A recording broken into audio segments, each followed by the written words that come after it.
एपिज़ोटमी का ध्यान कैसे रखना है आपको। एक बार डॉक्टर ने वो स्टिच कर दिया तो हम लोग इनिशियल फर्स्ट 24 आवर्स के लिए कई बार आपको आइस पैक लगवा देते हैं। तो आइस पैक से वहाँ पे जो पेन होता है वो आपका रिलीफ हो जाता है। फिर आपको एंटीबायोटिक्स देते हैं like during your stay in the hospital. And I'm working in the Cloud9 group of hospitals, and the protocol that we've been using for the last 1 year is that we don't give you any antibiotics after discharge once you go home. सिर्फ आपको pain killers दिए जाते हैं, so which help you get relieved of the pain which is experienced with episiotomy.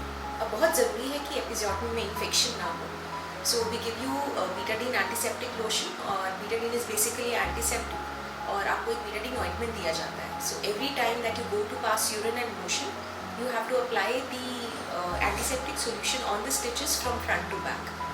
So this is all the care that is required. कई बार pen होता है, जैसे हम बैठते हैं चेयर पे, स्टिचेस एग्जैक्टली उसी एरिया में आते हैं, तो कई मदर्स कहती हैं कि बैठना डिफ़िकल्ट हो जाता है।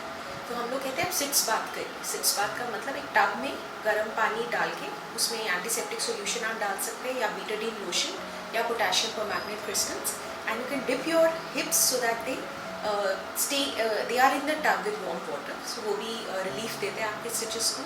इंफ्रारेड लैम्प्स आते हैं, तो उनकी सेक से भी आपके स्टिचेस को रिलीफ मिलता है। And we also have those donuts available in the market. So if you sit on the donut, so it's basically a ring, so the buttock will not touch the chair or the bed directly. So these are some of the ways in which you can ease the pain associated with